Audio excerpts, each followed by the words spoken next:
I'm so excited to be joined by an all-time favorite, the guest chef for today, Aphelele. Hello, Palisa. How are you? I'm good, Palisa. And you?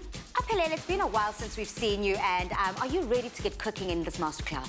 Yes, actually, it's good for me also to be back here and then just to catch up with you guys. Yeah. And yeah.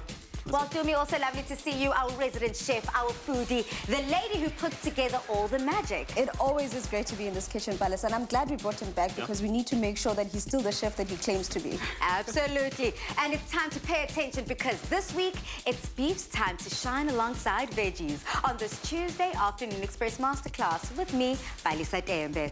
Our Olympic chef, Aphelele is making his long overdue comeback to this kitchen as we're going to be preparing T-bone steak drizzled in mushroom sauce with roasted baby potatoes on the side, a fan favorite of oxtail, and we're also going to be making tripe in a tangy tomato sauce. That sounds delicious. South Africa, I want you to scoot up closer to the television and make sure you pay attention because we're about to get cooking. Yes, Balisa, we're ready. We're ready. But before we get into all of that, you know, Aphelele, I have to touch base with you. I think the last time we saw you had to be February this year? Yes, February this year, beginning of the year. And so much has happened since then. I mean, there have been dramatic highs, dramatic lows in the country. How has it been for you? It's been, as you say, highs and lows, but for us, for me personally, the restaurant business, I've kind of taken a step back and focusing on the private chefing more because that's where everyone now is feeling comfortable just having someone to come and cook for them at home instead of sitting around in a crowd. So, yeah. And how are you adjusting to that jump? Because working in a restaurant is a lot more demanding, I do understand, than private chefing. But also there's that security, that safety, especially during a pandemic, that private chefing allows. Private chefing allows that also. I mean, like, the old pressure of cooking and just rushing time. Now, with private chefing, you're actually paying more attention to what you're doing. Yep.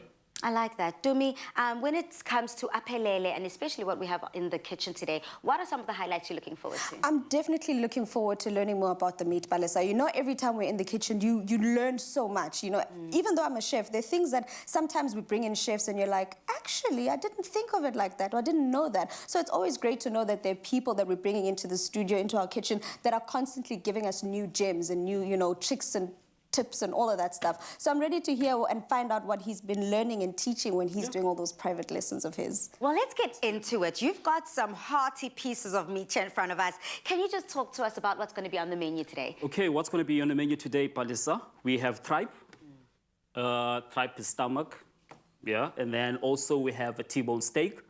And then we'll also be using oxtail. Yeah, beautiful. Now, these different cuts of meat also, I suppose, need to be prepared differently. So what are some of the things that we can be looking forward to learning when it comes to this cook-along, especially when it comes to preparing the meat? Yeah, okay. Since it comes to this, because I see that we have different cuts, so this means that we want to be cooking them way, way differently. Some of these meats, you need to cook them for long because you need to, get the gelatin out so the meat can be soft and then you get the sweet flavors from it. Like something like tripe. This will take a while to cook, like 2 hours. You need to get it soft. And then your steak is more of dry cooking it. So you fry it on a pan on a griddle. That one is like 7 minutes to get your medium rare. And then on your oxtail, that's the tougher piece of meat. So that will take quite a while to cook. It's got sweet flavors in there. If you cook it right, you get the gelatinous of it. Yeah. I'm so excited to get into all of the meat here on Afternoon Express. But, you know, we are a country that do love our meat. But you also have to have for veggies. I mean, a lot of people do love to get some roasted veggies in there. So today, it's all about our beef and the veggies. So what are some of the veggies that we're going to be using today? Today, since we're still in the middle of winter, so all the dishes that we'll be cooking is kind of focusing on that. We're using a lot of root vegetables, which pair nicely with all the meats that you're cooking today. Yes, Balisa. So some of the dishes are going to be served like with potatoes, and we always know that a hearty stew, a hearty dish like that goes so well with the potatoes because they absorb so much of the juice in there. But even like the steak that we're going to be serving with baby potatoes, we're going to cook them separately, like you said, Chef, dry cooking them. We'll explain as we go what we mean by the dry cooking, and you know. But we've got some carrots, we've got potatoes that are going to go in there. I mean, there's a staple. Onions. I cannot think of cooking a dish without having onions in there. It's like one of the holy grail of cooking. cooking, you need to have some onions in there. But as we go, Palesa, let's explain what veggies go well with the type of meat that you're also making to get the most out of your dish, I guess. Brilliant. I'm very excited about that.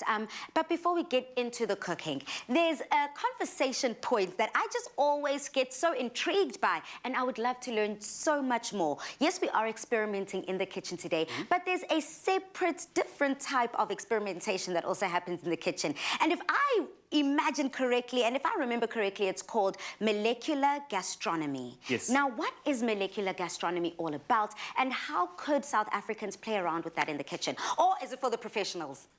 It's, I think if you have enough knowledge about it, you can dabble with it. But molecular gastronomy is taking your ingredient and try to manipulate it and cook it using your different chemicals and techniques. Instead of using your stove, you can puree it and make your pearls, or you can freeze it so you get a different texture depending what ingredients you're using.